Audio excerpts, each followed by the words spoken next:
It's my great pleasure to introduce a phenomenal panel of speakers that we're going to be hearing from today on the sort of wide topic area of behavioural insights from around the world. So just to quickly introduce myself, I'm Kate Glazebrook. I'm the CEO and one of the co-founders of Applied, which is a tool spun out of the behavioural insights team to use behavioural science to improve hiring decisions. But this is not about hiring decisions. This is about the way in which behavioural science is being used increasingly in more and disparate parts of the world. So we're going to hear from three fantastic speakers, and the kind of run through of the session will be as follows. First of all, we're going to be hearing from Filippo Cavassini. We're then going to be hearing from Varun Gauri, and then we're going to hear from Lisa Cameron. And they're each going to do a presentation of about 15 minutes.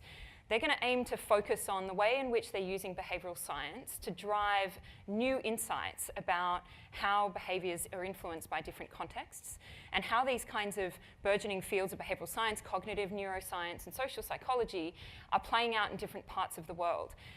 Many of you have probably been in sessions already today and yesterday about weird populations and the way in which most of our research to date has been formed on a series of populations, usually North American or across the Atlantic. And fantastically, we're going to be hearing today from people who are breaking boundaries in that space. So, without further ado, I'm going to introduce our first speaker, Filippo. So Filippo is the Economic Advisor of the Public Governance Directorate of the OECD. Filippo has 15 plus years of experience working in government and international organisations.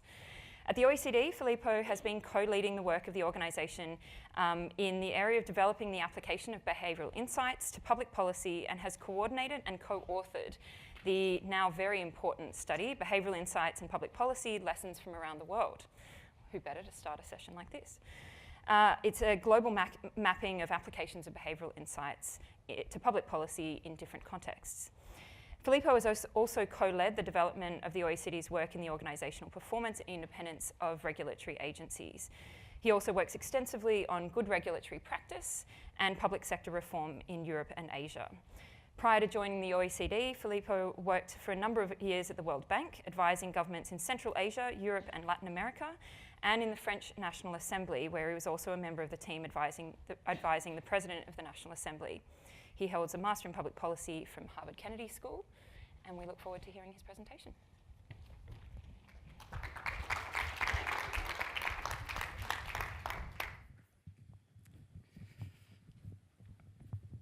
Well, thank you very much, Kate. It was an amazing introduction. I think probably one of the best I ever got. I'm particularly glad to be here. It's also my first time here in Australia, so particularly excited to be with you today at BX, presenting some of the work we have been doing at the OECD. How many of you do you know what the OECD is? Could you raise your hands? Oh, wow. So you already know everything. So I won't give you the speech on what the organization is. Essentially, it's an analytical institution bringing together 35 member countries. We don't implement policies. We don't design policies ourselves. We work with our member countries to collect experiences in designing policies and finding solutions together to common problems. One of the areas we have been working on is improving decision-making processes. And in particular, in the area where I work on, is really about regulatory policies, how to improve regulation. This is where we started, if you like, in 2012, together with another colleague who couldn't be here today, Faisal Naru, because actually his work on behavioral insights, the one we did together, earned him a promotion. So now he's the chief of staff of the director for corporate services at the OECD, applying behavioral insights to the organization. So stay tuned. Probably you will have also insights on how the OECD is applying behavioral insights to itself. But we started in 2012 looking at the way in which behavioral insights can improve regulation by doing a first mapping of some of the applications. And then, as Kate was mentioning, we did a global mapping of application of behavioral insights across the world, which was published in 2017, which was a collection of over 100 case studies of applications of behavioral insights in many different areas where governments work and intervene. What I'm going to show you today is part of, it's almost a spin-off of that report. The report is out there, has been widely downloaded. I just wanted to show a bit of a follow-up we did based on the report, focused on the institutions which are applying behavioral insights across the world.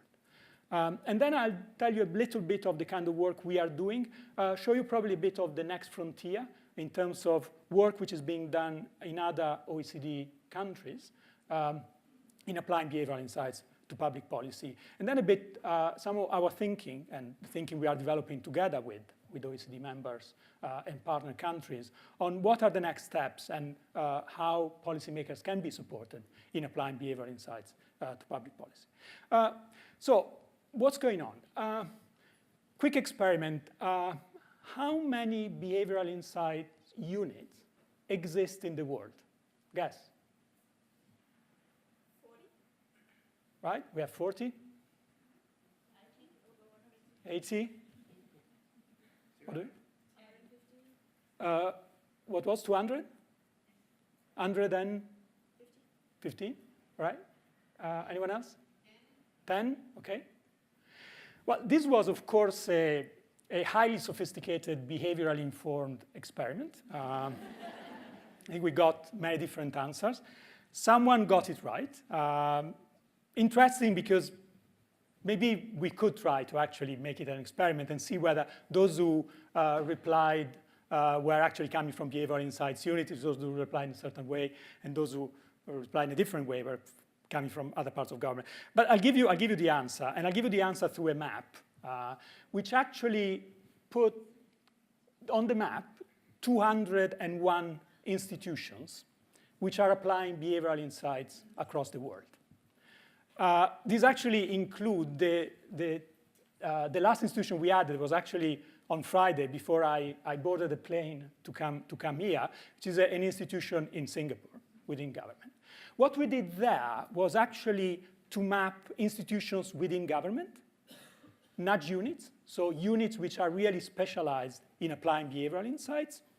Think about beta. Think about behavioral insight unit within line departments here in Australia.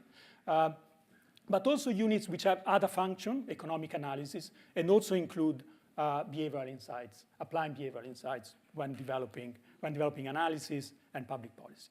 We also wanted to include institutions outside government, which, however, work with government in developing policies which are informed by behavioral insights, and we have a number also there, plus international organization, multilateral organization, like, for example, the World Bank, and we included also the OECD, which has been doing a little bit of work on behavioral insights.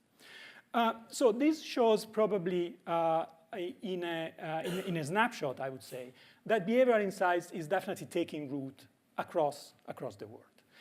Just to give you a bit more details on where these behavioral insight units are located, as you can see, they are really literally across government. Here we tried to map a little bit the areas, the policy areas, which are applying behavioral insights based on the institution, and we track roughly 25 policy areas. Where are these institutions located? Well, as you can imagine, 3/4 of them within government, not surprisingly, since we are looking really at application to government, but also, of course, some almost 20% outside government and a few in multilateral organization. And what is the institutional setup? This was, if you like, an hypothesis we had developed when doing the case study collection, which was published in 2017. What we saw were actually different institutional setups. So you can have a sort of almost a central steering unit. Think about beta here in Australia. Think about BIT, which originally was located within the Cabinet Office in the UK, which would be the Prime Minister and Cabinet Office here in Australia. Now has been put outside government, but still owned in part by the Cabinet Office. And this would be a bit the sort of central steering we had in mind. You could have also diffuse units. And again, this is the case, for example, in Australia, where you have line departments which actually started applying behavioral behavioral insights. And you can have project-based, simply teams which come together, and these can come together through different departments, across different departments, to implement behavioral insights to a specific policy, to address a specific policy problem. And I think the interesting thing is that the three models can actually live together in the same institutional setup. Just to give you a bit of distribution across the 201 institutions we mapped, a number of them are actually behavioral insight unit, either mostly within line departments. There are a few nudge units at the center, and then some project-based activities. All right. Then you can say, well, very nice. Here's the OECD, which gives us, the wide snapshot of what's going on around the world, and so what? So given that behavioral insight has taken root across the world, what are also the next steps, if you like, in applying behavioral insights? I can show you a little bit some of the work we are doing with some of our OECD members. First, probably something where, in a situation where behavioral insights could have been helped. Could have been applied. This is from Ireland, 2014. Ireland introduced water charges. So until 2014, there were no charges for water in Ireland. Ireland is part of the European Union. In the European Union, there is a directive which says that member states have to recover the cost of delivering water. And so Ireland was actually going through the risk of an infringement procedure, which means that it wouldn't be punished by the European Union if they hadn't applied this directive, and so they did. Essentially, they introduced water charges, and there were riots in the street. Why? Well, probably because, in part, the reform and the way in which the reform was being carried out had probably not been explained sufficiently to citizens, but also probably because it had not been framed. Had there been thinking about also the way in which framing prices for citizens, and these were citizens who had never paid for water before, probably the consequences would have been different. Well, let's move to another country, if you like, another Celtic one, Scotland. Here we are working actually with a regulatory agency, the Water Industry Commission for Scotland, to actually use behavioral insights to gather evidence and views and true preferences of consumers when regulating water. So in Scotland, there are water charges. Every 6 years, the regulator works with the regulated entity. There's only one company, state-owned, Scottish Water, and the government, to set up water charges. And you can think of a regulatory process a bit as a triangle. Government, regulator, regulated company. At the center, you have the citizens. But citizen can be a very elusive term.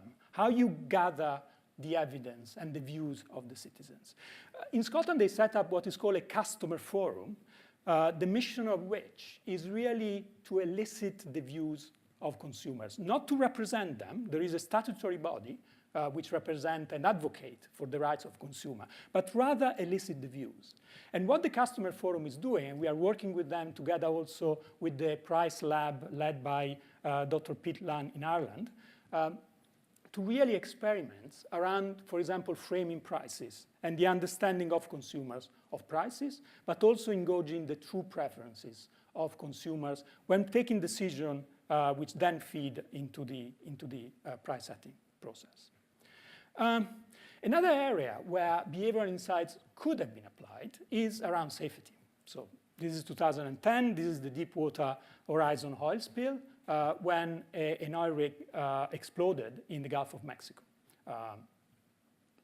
Well, there were clear evidence that that company had not been following safety requirements. In some of the reports which were issued after the accident, there were actually clear references to the fact that there was a limited or poor safety culture. And that had, in part, contributed to that accident. This is a serious issue, of course. And together with some of the regulators we work with, we have been thinking on how to develop an organizational culture which actually supports safety and compliance with safety requirements. In other words, it wouldn't be just nudging individuals, But the idea is see how we can nudge an entire organization, a regulated company, to respect safety requirements. We are actually right now in the middle of the process. So we did first a scoping of the possible barriers to safety culture and enablers to safety culture in terms of behavior. We are now doing testing around 3 areas. One is awareness, how you create awareness of safety within the organization.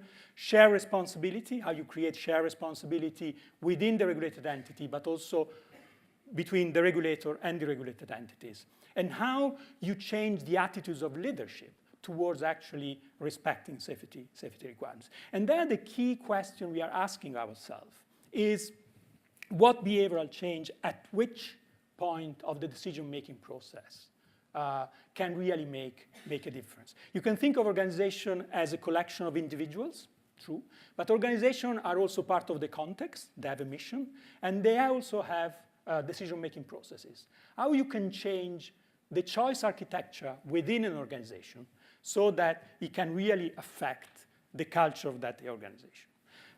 We will be running experiments in 4 different countries and working with 4 different regulators: Mexico, Oman, Ireland, and Canada. And we expect to have results towards the end of the year. So this is a bit the next frontier. So what does it mean for governments? And I'm going to conclude. I've been nudged towards the end of my presentation. Well, I think one of the key insights, this was one of the key insights from the 2017 report. And yesterday, I was here in this room when Kate Phillips from the Victoria government was presenting actually the next steps and highlighting the importance of actually thinking about behavioral insights, not just at the implementation phase, where mostly behavioral insights have been applied, but also at the design phase. This is probably part of the new frontier. How you make behavioral insights a tool which is used from the very beginning when designing policy, already to scope the problem. And this is an area which is extremely important and probably extremely also promising for behavioral insights. And ultimately, how to embed it into the policy-making process. I think this is a bit our research question, and we have been working on it by developing guidance on applying behavioral insights and working together with practitioners to develop a guidance, a sort of a policy toolkit, an ethical framework, which could help governments apply and mainstream behavioral insights. The idea is to develop a toolkit, an ethical framework, which is for practitioners, by practitioners.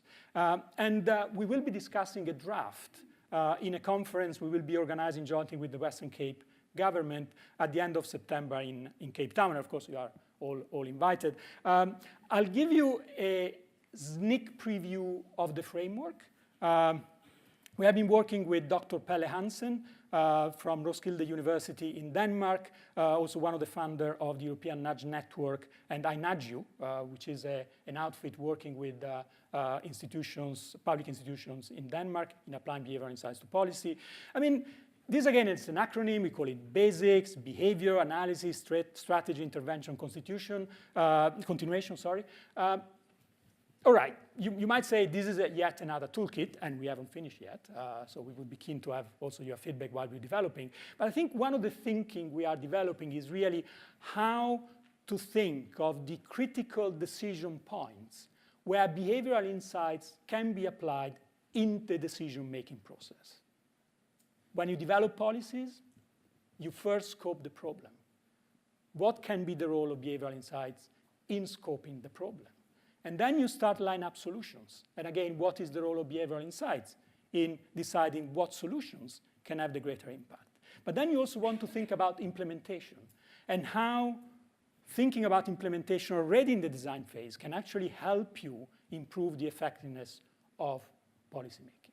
So this is a bit the thinking we are developing. I'll leave you with this, and also, of course, with a save the date for the conference, so allow me also a piece of advertisement. And so thank you very much indeed, and I'm looking forward to the debate.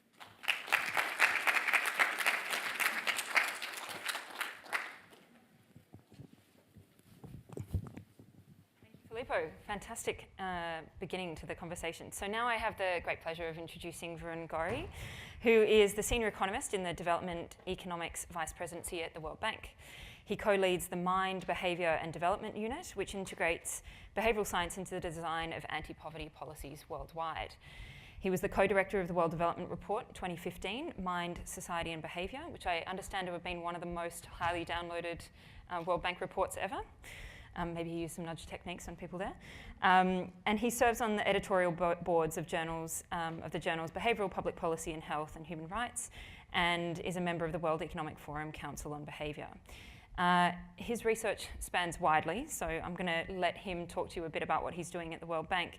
But his current research is investigating the influence of social norms on women's economic decision-making, compliance with judicial human rights orders, and the influence of cooperation and identity on ideas of distributive justice. So just a few, cheap and easy things to be working on. We look forward to hearing from him, and I'll hand over to you, Varun.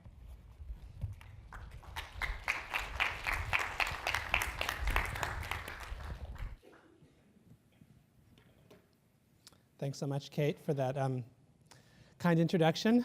It's great to be speaking to all of you. I want to, so as Kate mentioned, what we try and do is, in the World Bank, is argue that behavioral insights is really useful for development policy.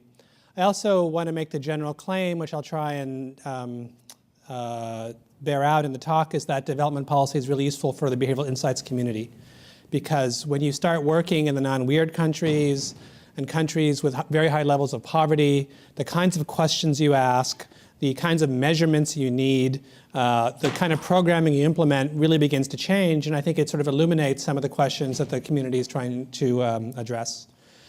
The Mind, Behavior and Development Unit, or MBED, as we like to call ourselves, is a team within the World Bank whose mission it is to use behavioral insights to improve development effectiveness, to promote the use of behavioral insights within governments directly and to build capacity, and finally to provide evidence about what works. As I mentioned, we also try to innovate and develop new measures that are appropriate to the tasks at hand. I stole this slide from Filippo, thank you very much. Behavioral insights is now all over the world, changing day by day. I know we can add a couple institutions in South Asia that aren't currently covered up, so maybe we're at least at 203 at the moment. Our team is about 2 years old. We followed the World Development Report 2015. We have 10 people full-time. We have 26 projects which we have evidence. And you're welcome to go to our website. There's about 10 results briefs which summarize our findings. I'll talk about some of those. Some of them are in paper, some are in briefs. We work with a lot of different partners, 78 by last tally in implementing our work. We have 87 total projects. That means we have about 60 that are currently ongoing in 65 plus countries. So we're pretty busy, and what I wanted to do is just share with you about 9 or 10 projects that we have some results on or are currently working on that we're pretty excited about. Oh, the list of partners. So the first one I'll talk about is improving student performance in Peru. Here we looked at the question of what can help 7th grade students in Peru and Lima and outside of, in poor areas around the country. And we're interested in the use of the growth mindset. Some of you may know Carol Dweck's work and that work of her collaborators. The basic idea is that young kids, or any of us really, but especially in this context, young kids, particularly if you're poor, develop the idea that your intelligence is fixed, and so why bother to study, why bother to work hard, you're not going to go anywhere. It's kind of a fatalistic attitude. This is what's sometimes called a fixed mindset as opposed to a growth mindset. And you can actually, in her work, teach the growth mindset and help students understand that if they actually exert effort, intelligence may change, they may grow. And the key idea here, I think that we typically think about students and learning, we think, either you're smart or you're not, or you try hard or you don't, right? So if you're not smart, there's no hope for you. If you don't try hard, some parents will spank their kids or give them an iPhone if they do well. It's a question of incentives or natural talent. And the key idea of the growth mindset, no, it's actually a mental model of learning. So that when you're studying for a test, you need to sort of think about your strengths and weaknesses and think my weaknesses can actually be addressed. Since it's World Cup season, it's sort of like being a footballer and you realize I've got a strength with my right foot, but my left foot is weak. You just don't think I'm just stuck. I'm never going to learn to use my left foot. You practice, and that's the growth mindset. You actually put it into play. So what we did in Peru, initially with 50,000 students, then with 250,000 students, was to have them learn a little bit about neuroplasticity, which is how growth mindset is often taught. The idea is that neurons rewire in the brain throughout life. The kids saw these little posters in Spanish. They also wrote little essays about what they're going to do in this process. Some of the posters around the classroom were the idea that the brain is like a muscle. You exercise it and it gets stronger. And then this was a 2-hour lesson. The materials were sent out from the Ministry of Education to a number of schools. At first, 50,000 students, then the second year, 250,000 students. About 60 to 70% of the schools were able to implement the lesson. About a third of the time, materials were lost in the mail or things didn't really happen, so we weren't really sure what we were going to find. 2 months after this was implemented, the kids took a standardized test. So our outcome measure was performance in the standardized test. It was between treatment and control. It was randomization. It was an RCT. So the findings were that even if you look at schools who, everyone who received the instructions but didn't implement it, within 2 months, this is for kids outside Lima, they scored about 0.1 to 0.12 higher standard deviations in their math and reading test scores. So that's a lot in 2 months, right? That's about 4 months of learning. The lesson costs about 20 cents per student to implement, so you got about 4 months of learning for 20 cents per child. It was a pretty impressive finding, we thought. So now we're taking it actually to around the world. The Western Cape government, who we're in touch with, as Filippo mentioned, they're implementing it, and in Indonesia, we're doing a trial of about 250,000 students as well, where the students there are getting similar lessons. So that's one result that we think is quite exciting. Another is tax compliance. And this follows on the pioneering work of the Behavioral Insights team and others trying to increase tax payment in Poland. Some of you probably know the work of the BIT work early on with 150,000 late taxpayers. With BIT, we subsequently did it in Guatemala and found, again, that a little nudge on social norms letters makes a difference in that study. Although I will add at this point, we've now followed those people who were nudged with social norms letters in Guatemala a year later, and there actually is an impact 1 year later for people who were only nudged once in a year prior. So it affected their tax payments that year, but then also a year later. And this is so a little bit different. I remember Cass Sunstein saying yesterday, quoting some of the Todd Rogers, Hunt Alcott work, saying that social norms, you need to put it in for 2 years to make a difference in the energy conservation context. There's some evidence that it might be a little bit different, and I don't know exactly why, but the thought is that when you lower your temperature of your house for something, that's not sort of a meaningful experience. But I think actually paying taxes itself is an experience that you've been nudged to do, which then may have an effect the year later. That's the thought. Anyway, getting back to Poland, we designed 9 behaviorally informed letters, changed the first paragraph, implemented it, and this is the main finding. Overall, the hard tone letters resulted in a 15% increase in payment rates compared to about 7.5% in the soft tone. In the UK paper that you may remember, and in the Guatemala paper too, the social norms letter, which is the sort of soft tone letter, had had the highest impact. That's not what we found in Poland.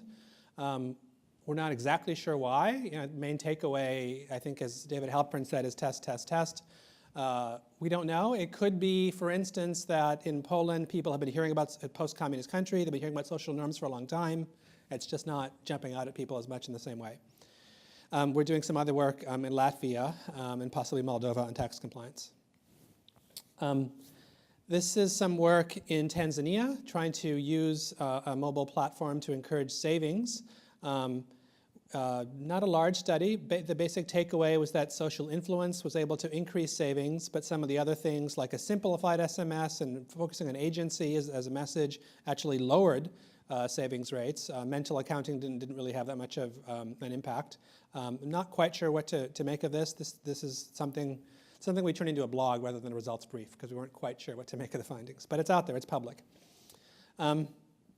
Motivating healthcare workers in Nigeria. So the World Bank for some time has been working with countries throughout the world on public expenditure tracking. The concern here is that resources, when allocated from the center, don't make it all the way down to the clinics or to the schools. And if you can actually track what's supposed to go there, it actually improves outcomes in the end. There's a famous paper in Uganda in the education sector that showed that actually just posting what's supposed to be at the school helped improve outcomes in schools, in education. But the problem is that even filling out expenditure tracking is a problem, right? So how do you motivate people to actually do the tracking that you think is going to make a difference? So we tried a nudge approach with 140 clinics in Nigeria in 2 states, in Ekiti and Niger. In one treatment, every time someone appropriately filled out a tracking form, they got a lottery ticket. In another one, they got a star. And if they got enough stars, they eventually got social recognition and had a chance to sort of, meet an important public official. So it was a social recognition and a lottery. The lottery, you would win a smartphone eventually if you, the winner of the lottery would win a smartphone. So the lottery did not have an impact in our study. The social recognition did, at least in Ekiti. It increased the accuracy and quality of the tracking by 13%. And this is a paper we finished. It's one of our results briefs. Generally speaking, motivating healthcare workers is important. Using social recognition is important, and we're lining up some more work in that space. So improving sanitation. Lisa's going to speak about this. Some of her work has been really important for the design of what we're thinking about. But I'll situate this in the context of measuring social norms. We're really quite interested in measuring social norms. One of the differences in the kind of work we do, I would say, is that the diagnostics are so crucial because when you're going into a very different context, a non-weird context, you've got to spend a lot of time understanding what's going on. And social norms, we all know they're crucial for gender issues, for corruption and tax payments and all kinds of things. So within that space, we have a project trying to measure social norms relating to gender force participation, labor force participation on the part of women in Jordan, which really sort of tries to carefully measure it. We did this. That's a larger study. This is a smaller study in Uttar Pradesh in India, where in 5 villages, about 300 households, it's a small study, we tried to first measure the prevalence of social norms against open defecation. And the basic finding was that among toilet owners, because the government of India has a large program to increase latrine ownership, but in the past what often happens is that people will buy latrines but not use them, right? And they end up being used for grain storage or something else. Because it's a collective problem, it's a social norm, or people don't necessarily experience the health benefits of using them unless lots of people in the community also do so. So when we went out and measured the social norms, and the measurement was, what do you think other people do? What do you think other people think you should do? Those 2 parts, empirical and normative expectations. The finding was that people guessed that latrine owners in these villages were using latrines about half the time. In fact, it was 80% of the time. So they were underestimating latrine use on the part of toilet owners. Why? Perhaps because it's visible when people will defecate in the fields, but not so visible when people go, in a latrine. When they were asked about the normative question, they said, yes, you should definitely be using a latrine. But then we asked, well, is it okay to defecate in the fields if you're out, in the middle of the day? Oh yeah, well that's fine. Is it okay if you need to sort of be with someone else? Oh, that's fine too. So they carved out all these exceptions, even though there was a norm against it. And so in the intervention, we designed 3 posters. The first one was, on the left, just showing that 80% in fact use a toilet. The middle one was sort of like, talking about, the middle 2 and the right one we're talking about, there's this concept of, what do people associate toilet use with? And in fact, it was perceived to be dirty, not clean, even though it's a sanitation problem, but people think of it as sort of dirty because, they are dirty. So we try to change the framing about it, as part of good hygienic practice in the right two posters. So these were randomly applied to different villages, some with just a mass media campaign and some with a norm entrepreneur, identifying someone who's going to actually multiply the message. And the finding was that both the norm entrepreneur treatment and the mass communication treatment resulted in lower open defecation rates, self-reported open defecation rates, just after a short intervention. Absenteeism in Peru, teachers, this was joint with the Behavioral Insights team as a partner. Messages, 2 versions of emails were sent to both principals and teachers to try and reduce absenteeism. Oh, what happened to this? Oh, missing. There are results. The finding was that it had an impact for school directors, about 3 or 4%, but no impact for teachers. And we're not exactly sure why. The messaging may not have reached the teachers. The measurement might not be right. We're not quite sure, but some results there. So now here's a couple projects that are ongoing that we're pretty excited about. Reducing dropouts in Guatemala. From the primary to secondary transition rate in Guatemala, about 30% of kids drop out. And then only 50% will eventually graduate altogether from high school. So but that period, that year is huge.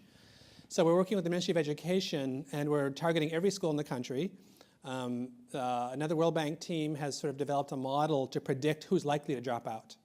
So the idea is that there'll be a control group of school directors. Others will get this list of students who are have been identified to be at risk.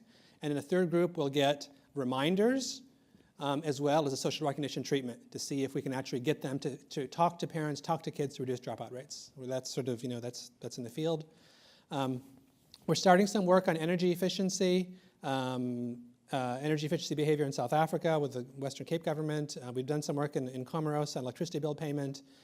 And then we're starting some work in a number of African countries on the uptake of low-carbon technologies, off-grid solar and biomass indoor cook stoves. And this is really, these are private firms that are marketing these products, but people don't trust the warranty. They're new technologies. So how do you increase take-up of new technologies? That's sort of like the larger question that we're beginning. Cash transfer modernization in Bangladesh. So the government there is, there's a huge sort of cash transfer program for widows, for disabled, and it's in cash, but they're sort of moving it all digital. So we're going to think about an opportunity to sort of like nudge with the digital work, but also in particular we're going to work with the unions or the low levels of government, social workers who are sort of just kind of overwhelmed, sort of like there's so many different things going on. So how can we sort of add bandwidth to help them make better decisions about what they do? And we're also starting some work on supporting community health workers. This would be the motivation that I mentioned, but also again adding cognitive bandwidth. In Cameroon, one of the key challenges is among many family planning.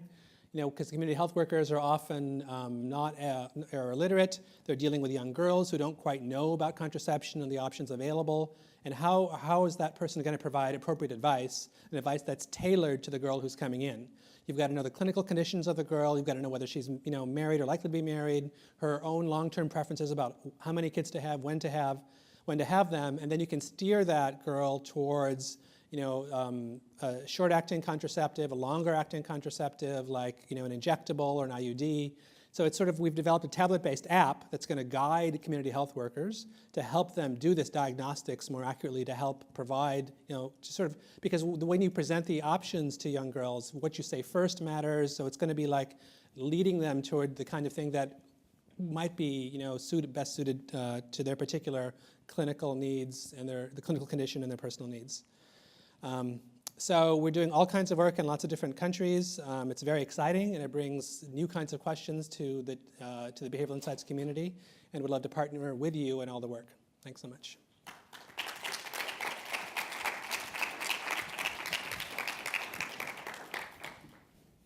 Thanks, Varun. Well, you talk about cognitive bandwidth. How do you keep on top of so many amazing projects all at once? So third and finally, I'm really thrilled to introduce Lisa Cameron. She is a professor at the Melbourne Institute of Applied Economic and Social Research at the University of Melbourne. She is an empirical microeconomist and experimental economist with 2 decades of experience conducting economic policy experiments with a focus on poverty alleviation and policies that impact disadvantaged groups.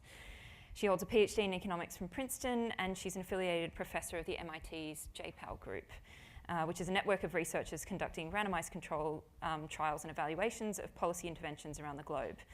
And after Lisa speaks, everyone will be joining me on the stage for a conversation, so please keep your questions in mind, and we'll certainly have time to delve into those. But with no further ado, Lisa. Talking about behavioural economics and randomised controlled trials with some examples from Indonesia, from research I've been involved in.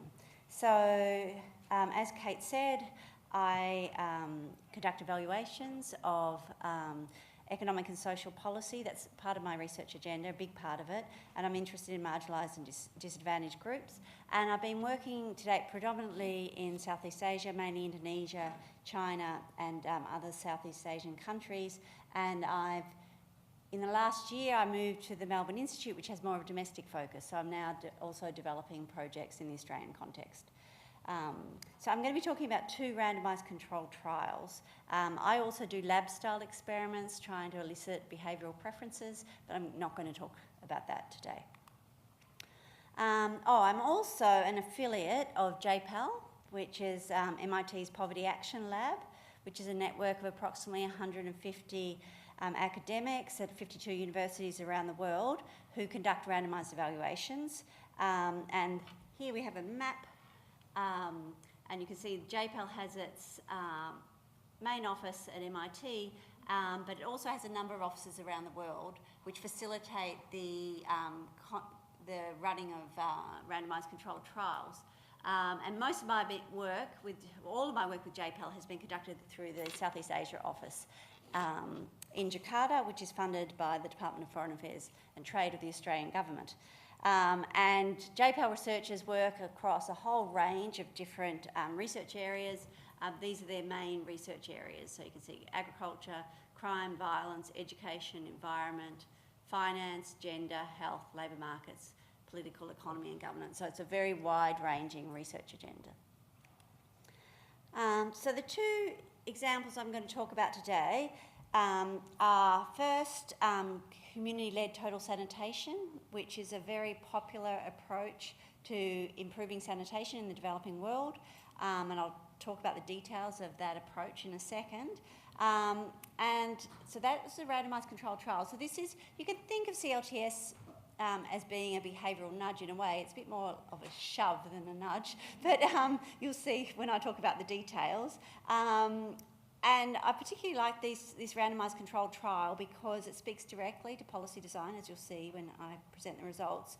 It's also a global evaluation, so it deals with one of the criticisms of randomised controlled trials is that external validity can be an issue. So that means when you run a trial in one location, are those results valid in another location or a different context? And so this particular evaluation was part of a global evaluation. So I led the Indonesian evaluation, and there were simultaneously evaluations being conducted in India. There was one in Mali which wasn't completely coordinated with ours, Tanzania, and then there were some hand-washing evaluations also being conducted at the same time. So we were looking at ways to improve water sanitation and hygiene in a number of different locations around the world at the same time, using standardised survey questions so we had the same kind of information in each of those locations. And also this was a randomised controlled trial of a program that was being run at scale. So often when you're evaluating policies or behavioural nudges, often it's being piloted and you're evaluating a project that's being implemented very carefully. And so it's questionable as to whether the results from those kind of evaluations will be applicable when a program is scaled up. So this particular evaluation was conducted at scale across rural East Java. And then the second example, if I have time, is going to be looking at an information intervention with Indonesian women who were expressed an interest in working abroad, which is normally in the Middle East or elsewhere in Asia, where they're often treated pretty abysmally. And so we have an intervention which we evaluate, but we also actually designed and implemented ourselves, the research team, which provides information to the women so that they can make better informed choices. That's in progress, so we don't have results for that one yet. So the first example, sanitation. So as I said, it's an evaluation of an at-scale intervention. This was with the World Bank. So this is a global evaluation with funding from the Gates Foundation, and also for the Indonesian trial, my co-author Manisha Shah and I got some additional funding from the Australian Research Council. So it was conducted across, I'm going to focus mainly on Indonesia, but there were similar evaluations in Indonesia, India, Tanzania and Mali.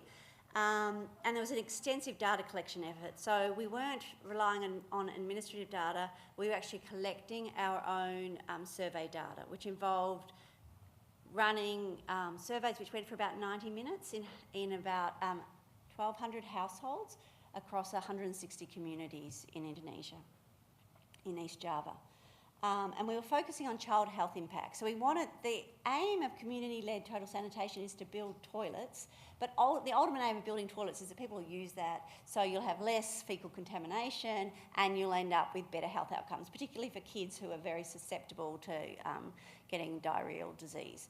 And so we surveyed 1,200 households that all had children under the age of 2, and we follow the households over a 2-year period to see if we can discern any improvements in child health associated with this program.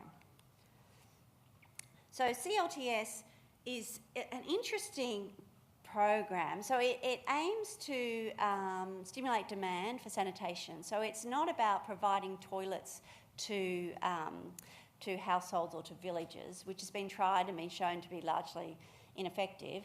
So what CLTS does is it basically involves running facilitators, so 1, 2 or 3 people go out to a village and they hold these really graphic, shame-inducing community meetings in which the community analyses the existing sanitation practices and the negative health consequences, but in a very kind of graphic way. And so it's basically designed to shame people into building toilets. And so you can see this is some of the advertising material that goes with CLTS in Indonesia, and you can see these 2 people kind of gossiping about this fellow here who defecates in the open and is surrounded by flies and so forth.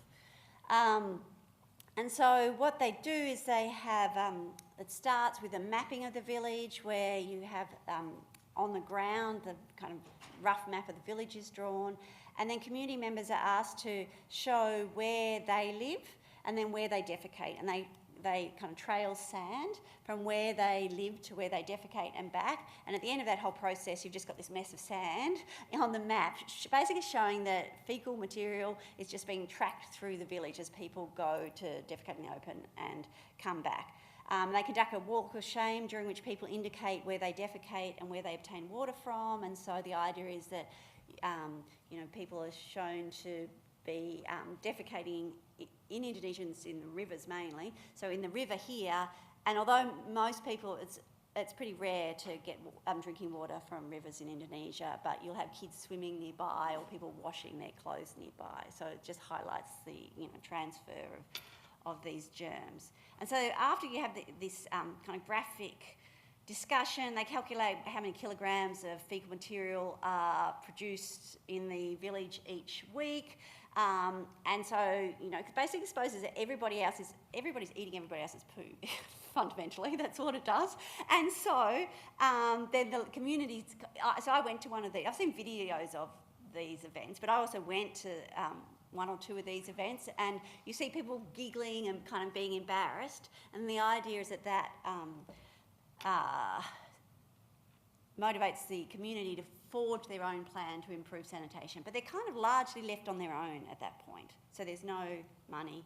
There's in Indonesia, in some instances, you had one follow-up visit, but the community is basically left on its own. So it's a very low-cost approach to improving sanitation, and so it's been used in over 60 countries around the world and thought to be very successful, but it hadn't been rigorously evaluated at the time that we conducted this RCT.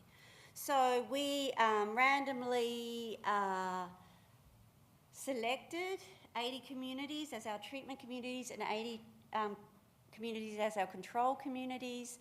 I always think when I put up this figure that it looks very neat, but if anyone's run a randomised controlled trial, you know there's a whole backstory to these kind of diagrams, and this involved road trips, negotiating with 10 local governments as to whether they'd be willing to randomise, and then of course they had ideas about which communities they wanted to go to with these programs, as you would expect. And so we negotiated that they would give us a list. If they were going to go to 20 communities, we had negotiated that they would give us a list of at least 30 communities they'd be happy to go to, and then that allowed us to choose 10 communities from each district as our controls, and then they could go, and then we also chose 10 as a treatment randomly.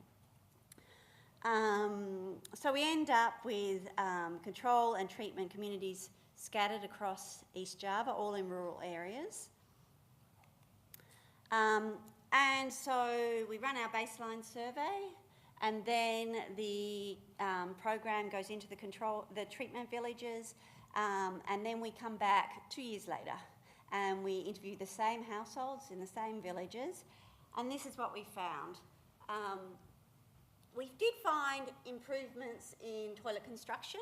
So we had 14.9% of households in treatment communities building toilets, which sounds like quite a lot over a 2-year period. I think that is quite a lot. And the implementers were very much of the view that this was a great program, and they saw all this toilet construction, but they weren't going to the communities where the program wasn't being implemented. And so we went to the control communities and ran our surveys, and in those control communities, 12.5% of households were building toilets, because you're in an environment where you've got economic growth, you've got all sorts of economic development occurring, and so people are building toilets of their own accord. So in fact, this very kind of popular program, it's not to say it's not effective, it's just that it wasn't terribly effective. It increased toilet construction by, it's a 19%, but it's only, what's that, a 2.4 percentage point increase in toilet construction. And then what we did is we looked at who was building the toilets in the treatment communities, and we saw that actually the poorest were really struggling. So there was no difference in toilet construction of the poorest in the treatment communities and those in the control communities. So this suggested to us some feedback to the policy framework, where CLTS has this strong view that you should not subsidise toilets. But our results are showing us that, well, maybe you want to think about subsidising them, or at least providing some other kind of support for the poor, so that the poor can build toilets. We looked at health impacts, as I said. We collected faecal samples from 1,200 children, approximately, and we did find a decrease in worm infestations amongst the children in the treatment groups, and it was quite a large decrease, 44% decrease in infestations. And then we looked at child height. We also looked at anemia, and we looked at cognitive development, social development, and we found nothing further down that behavioural chain. So that was kind of interesting, if not a little disappointing. And so what's also nice about this evaluation is that it led to a randomised controlled trial of CLTS in Laos, which is now trying to explore what we found in the Indonesian context. So we found that poorer households couldn't build toilets, or were struggling to build toilets. So in Laos, we're running an RCT of the same program, where we've got different treatment arms, where we're trying to incentivise communities to either support the poorer households in their communities to build toilets through providing payments to communities where everybody ends up with a toilet. We're also providing reimbursement in another treatment arm to poor households for the cost of a toilet. And we're also incentivising the community facilitators, so they're the people that are kind of involved more closely with the program within the community, so that they get a small payment for each poor household in the village that builds a toilet. So that's an RCT that's in progress that will provide us with more understanding of how to overcome the difficulties that we uncovered in the original RCT. As I said, this is part of a global evaluation, and so here's Indonesia, and we saw very different rates of toilet construction in the different countries. So Indonesia is actually the smallest increase in toilet construction. Then we have India, where they had CLTS, but they did have subsidies. And in India, you did have a higher rate of toilet construction. Tanzania was very similar to Indonesia and has a kind of modest rate of toilet construction. In Mali, they had CLTS and they had monthly visits. So they had a lot of follow-up. So 12 follow-up visits. And that resulted in a very large increase in toilet construction. So again, by looking at a policy in a number of different contexts, you can learn a lot more about what's driving the results. I've got 2 minutes, I haven't got on to my second example. So let's see. In Indonesia, we found no impact on child height. India, also no impact on child height. Mali, a large increase in child height. And we think that was because in Mali, we were starting from a base where quite a few people already had toilets. So when you had that big increase in toilet construction, you got close to the whole community not having toilets. And so everybody benefits. Whereas in India, although you had pretty high rates of toilet construction, started from such a low base that you still ended up at the end with a lot of people not having a toilet. So even if you build a toilet yourself and your neighbours don't build a toilet, then you probably don't benefit that much in terms of health improvements. I think, okay, let me go through this quickly. Another nice thing about this, maybe I'll just skip my second example and we can talk about that in the questions if it's of interest to anyone. But we scaled up, scaling up. So what was nice about this project was that we were evaluating a program which is already being run at scale. But more than that, the World Bank had trained up 2 private organisations to implement this program really kind of professionally and well. And then they were scaling it up. And so that organisation was then training local government to implement the program. And so within our treatment communities, approximately half were being implemented by the World Bank team and approximately half were being implemented by the local districts. And so we can look to see where what the impacts are when it's implemented in a more kind of piloted environment by the World Bank versus when it's embedded in government, which is nice because that overcomes, one of the concerns about external validity. If you scale it up, is it still going to be effective? And unfortunately, in this case, all of the impact of toilet construction and health was coming from World Bank implementation. So, in fact, the World Bank implementation program was resulting in quite large increases in toilet construction. When you look over the whole sample, it kind of gets washed out because we were averaging over those villages where it was implemented by local government and villages where it was being implemented by the bank. And when we look at the local government implementation by itself, we found no impact on any indicator, no change in attitudes, no change in tolerance of open defecation, no change in toilet construction, no change in health outcomes. So that was disappointing, but kind of interesting from a methodological point of view in terms of how you might want to structure an evaluation so you can get at those questions. I won't talk about that. So I won't talk through this example, but just in case anyone's interested, I'm happy to talk about this later. This was an evaluation where we facilitated the provision of information about employment agencies to women who are thinking of going overseas to work in the Middle East or elsewhere in Asia. And the idea was that these women, we did quite a bit of research at the start, don't really hold the they don't see the choice of employment agency as being important, and they don't hold the employment agency responsible in any way for their experience in the destination country. And so we did some research showing that women, that you can clearly discern which employment agencies are good because you can see, we interviewed women who returned. We could see that the women who went to these better agencies had better experiences overseas. And so we provide information in these facilitated sessions to women about which employment agencies in their areas are reputable on the basis of our research, and which ones you really might want to think twice before going with. And so now we're just in the process of following up. So about a third of the people in our sample have already moved overseas. So we'll be able to look at which agency they went with, so whether our intervention affected their choice, and then ultimately what their experience was like in the destination country, and so whether our intervention improved outcomes for them. And we've been working very closely with the Indonesian government, and we're using some administrative data, and they're interested in possibly scaling it up if we do find impacts down the track. Thank you.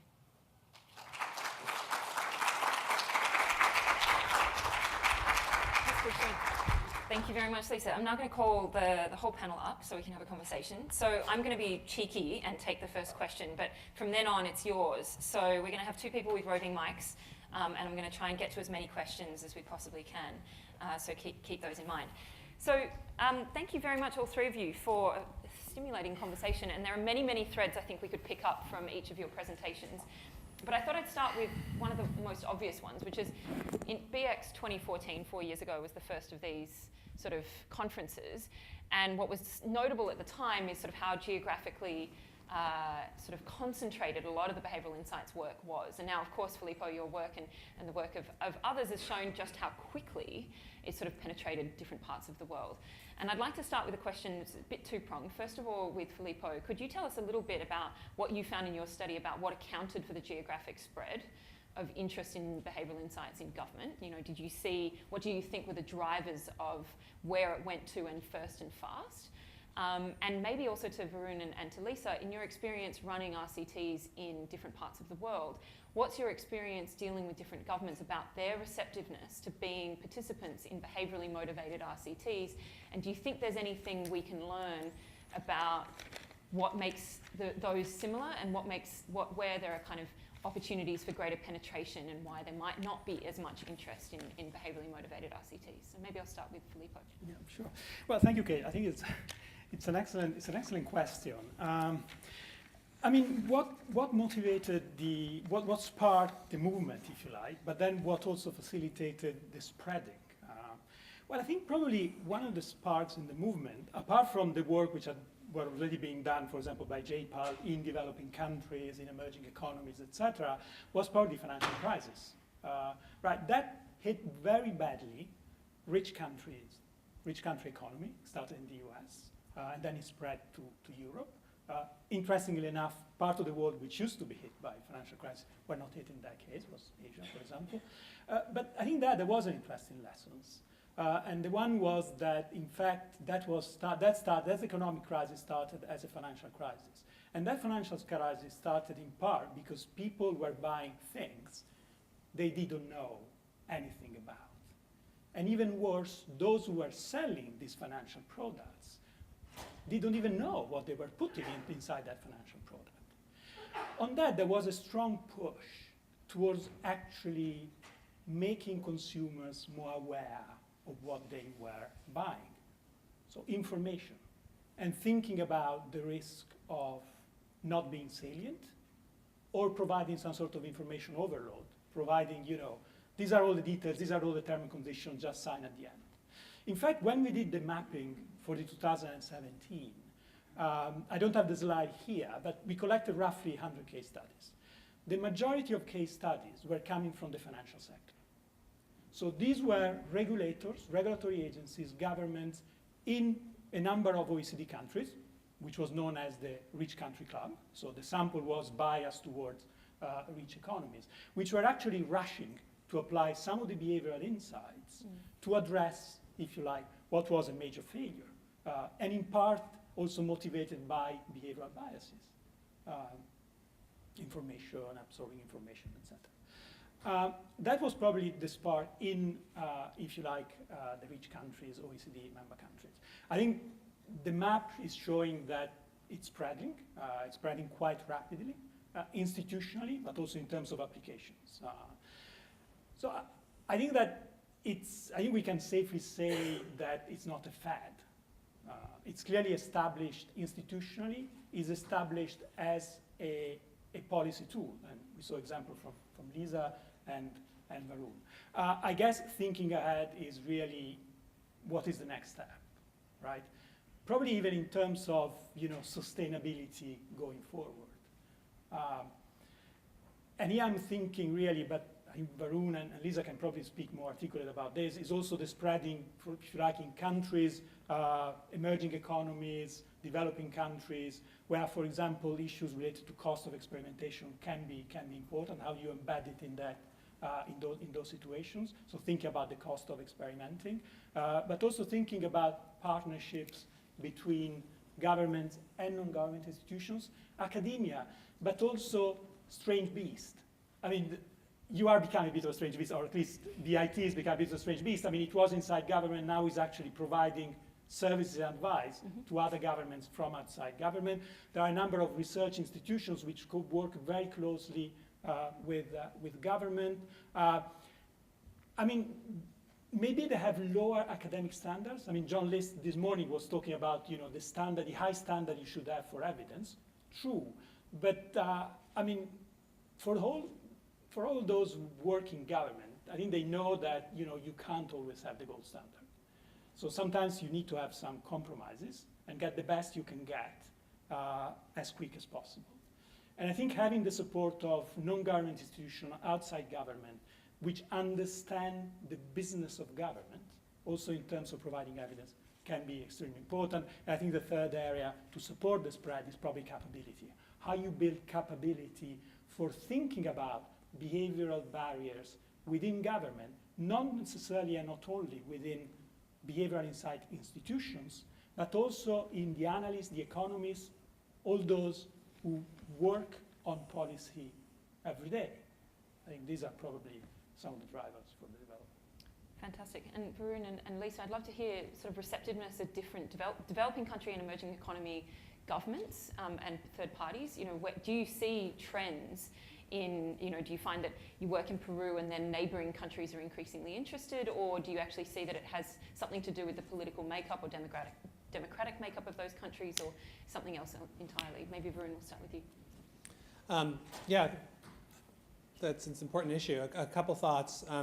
First, on the various forms of the use of behavioral insights, the work that the OECD did, and on that slide, one of my colleagues, a couple of colleagues are working on a sort of follow-up piece which is going to try and look at the strengths and weaknesses and the preconditions of different kinds of models, you know, whether it's, you know, within government or, you know, a strange beast or something else, to sort of like think through what institutionally is needed and what the prerequisites are. On the question of developing countries, I mean, I think that someone, a literature buff might, is it Molière, the person who said, oh, I've been speaking prose all the time, I didn't know I was speaking prose? There's something like that. The French speaker might correct me. But so social norms have been a part of development for a long time. Simplification, you know, has been a part of for a long time. The importance of context, the social scientists have been doing for a long time. So in some sense, developing countries, like, yeah, they know that, you know, it's like, this isn't, you know, for those of us who are economists, who have come in the background with a neoclassical model, it's a big change. But if you're on the, you know, on the sort of the sharp, you know, the front end of policy design, you want some, people have been doing this kind of thing and are aware of it. So I think it's not necessarily such a big change. I think the change is the experimentation side, doing RCTs, you know, using evidence about what works, and the process of adaptation, which I think is actually a big struggle for people everywhere. Sort of like, you know, once you do you know, implement a program and you get a result, then what does that mean for how you redesign the program? What does that feedback cycle look like? I think that's the real challenge, rather than, you know, behavioral insights per se. People like me at the, you know, so economists, I think what one of the BXs, I think Thaler said a little while ago, what's the future of behavioral economics? And he said it's going to disappear. And what he meant was it's just going to become economics, right? It's just sort of, so the socialization is coming through people, you know, working in partnership, people in developing country governance who have studied recently, or, you know, people from donor agencies are sort of bringing that in. So that doesn't seem like a hard process. It's the evidence and the adaptation that I think are the challenges and what are new. And Lisa? Yeah, so my experience is really just in one country, Indonesia mainly, in terms of close collaboration with government. And so I've been working in Indonesia since 1994. And so it's an interesting process to watch how it's happened. And I'm not exactly sure how it's happened, but I think it's to do with people in key positions in the bureaucracy in Indonesia and also in the Australian bureaucracy because JPAL was funded in Indonesia through DFAT. So people, there might be people in the room who know more about this than me, but my observation was that there was at least one key person who had influence and who was very open to this kind of research. And he was very effective in kind of collaborating with JPAL, getting JPAL interested, and ultimately getting the funds to flow to JPAL. But also, within the Indonesian bureaucracy, I think what you see is you have a lot of high-quality bureaucrats. A lot have been educated in the US, and a lot of this kind of work has come out of the US, so they're a little familiar with it, and then they get into a position where they can actually do something about it, and they've taken that opportunity. And often that's with JPAL there, and so working very closely in collaboration, and also with the World Bank. That's certainly true in Indonesia, with the World Bank working very closely with JPAL and like the National Planning Agency and other agencies in Indonesia. So, so that's been really interesting to watch. And I'm much newer to trying to do these kind of things in the Australian context, but my observation would be is that it's more difficult in the Australian context. That's how it appears to me, which might be to do with educational backgrounds and not, but so it's great to see everybody here, and so just less exposure to these kind of ideas, at least in the past. Partly it's also to do with costs. I mean, if you can use administrative data in the Australian context, that's great. If you have to collect survey data in a country like Indonesia, it's still pretty expensive, but in Australia it's very expensive. So there are those kind of issues too. Fantastic. Okay, I'm going to open up to the audience for questions. And if you could just tell us your name, where you're from, when you start, that'd be great. Hi, I'm Dipen Mitra. I'm from the Australian Financial Security Authority. And Lisa, your presentation piqued my interest. And I hear what you're trying to say about randomized controlled trials, but please don't take this offensively. But I was rather offended with some of the content in that, where you actually talked about the nudge theory of shaming people. Okay? And this comes to the ethics of nudge theory. Is that the right thing to do? Have we thought about what should be the appropriate nudge before just settling on, let's shame people into something and make them act? And I say this because it's a generational issue. It's going on for a very long time, where the developed nations think we know best of what's required of the developing nations. And like if you think about it, the oldest civilizations in the world were in the eastern part of the world, where they had more advanced sanitation than anywhere else in the world. And yet we now think that it's appropriate to shame people. And I don't know how offending it might be for the recipient of that message. And as you say, the random control trial did end up saying that, no, shaming people didn't really help. So I want to know from a practitioner perspective, what role do you play in making sure the ethics is right? So that's a very interesting point because, so CLTS, because I share your concern about the shaming aspect. So I'm not involved, CLTS is a whole world of its own, right? It was actually developed by someone in Bangladesh, by a Bangladeshi in Bangladesh, so it's not something that's imposed externally. And when I bring up this concern with shaming, people tell me that's because I'm Western. so I don't know where the truth lies there. But you know, I share that concern. My role in the CLTS evaluation is as an evaluator. So I was in no way involved in the design. But nevertheless, CLTS is viewed as being, you know, it's viewed very positively in a lot of less developed countries around the world. And so, you know, I guess the ethics of shaming, is something that that I think you know, in the policy implementation, you want to look at that. And I was having a discussion with someone about this recently, and she pointed out that nobody's actually established that it's the shaming that is resulting in the increased toilet construction. And so that's a very interesting observation, because we do collect information on people's attitudes to open defecation and whether that changes. And we do see changes in that in the World Bank implemented program, but it's pretty modest. So it's actually not, even though it's been implemented widely and there's been quite a lot of, so there have been RCTs now, but there's also been a lot of qualitative research on it. I still don't think people really have a good grasp of what the mechanism is and whether actually shaming is a necessary part of that whole equation. So I think that certainly deserves more attention. Varun? Yeah, I think, my sense is that I think the walk of shame may be unfortunately named. Because, another way to think about what's happening is it's making something salient, because you don't necessarily know where contamination is coming from, but if you actually see it happen, it's just sort of visible in a way. In some CLTS communities, there's also a joint promise where you sort of raise your hand together, and that's a different kind of mechanism. It's not a shame mechanism, it's sort of like the community uplifting itself mechanism, so that's part of the story.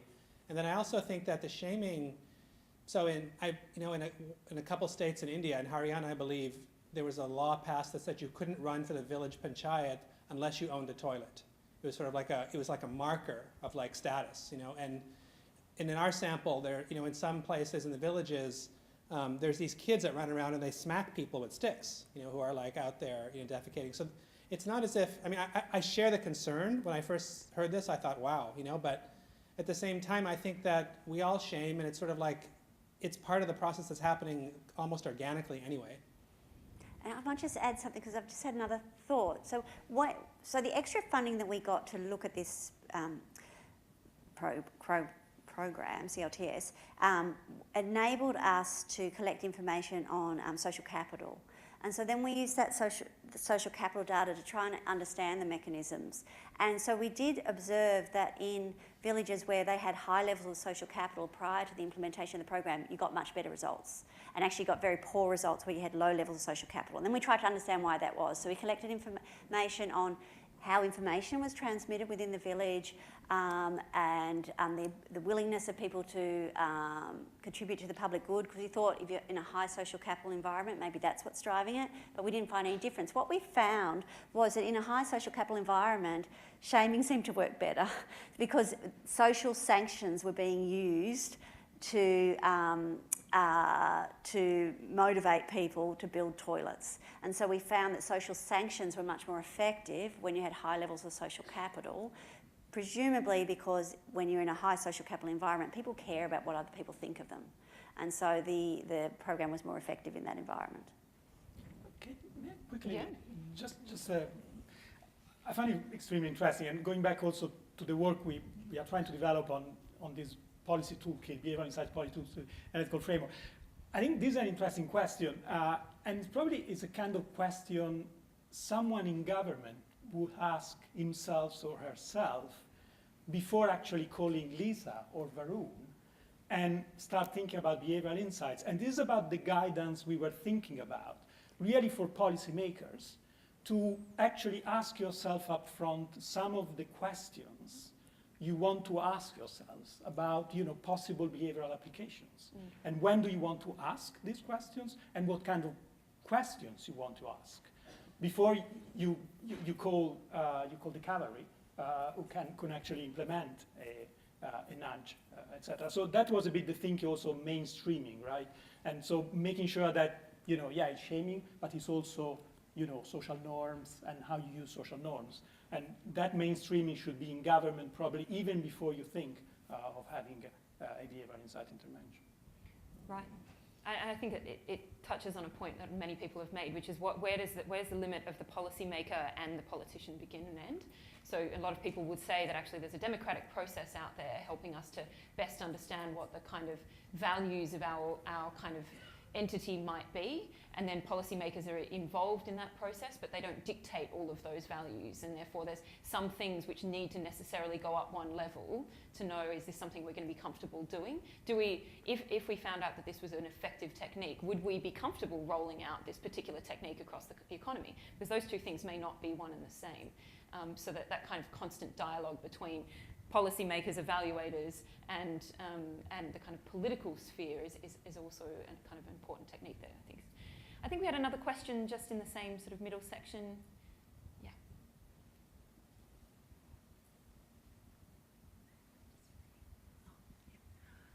Thank you. It was very interesting. I'm Jacinta Chow from Department of Human Services.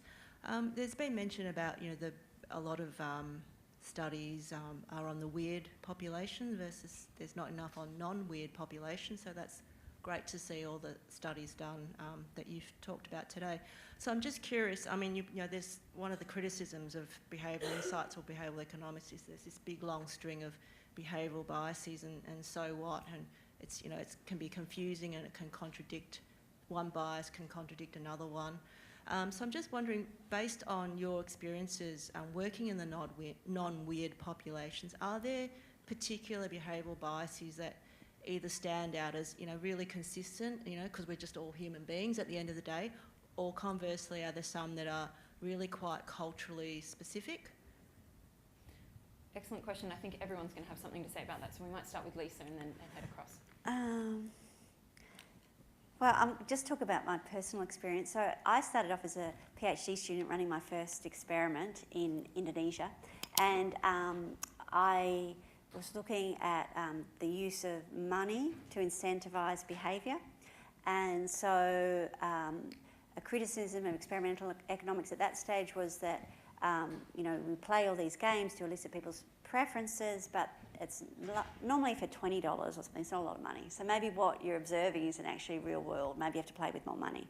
So I went to Indonesia and I played a range of games with, I don't know if you call them a weird population, it was a population of students at a university, so it's not typical of the Indonesian population, but where I played for small amounts, so similar in purchasing power to what you'd see that had been played in Europe and the US and elsewhere.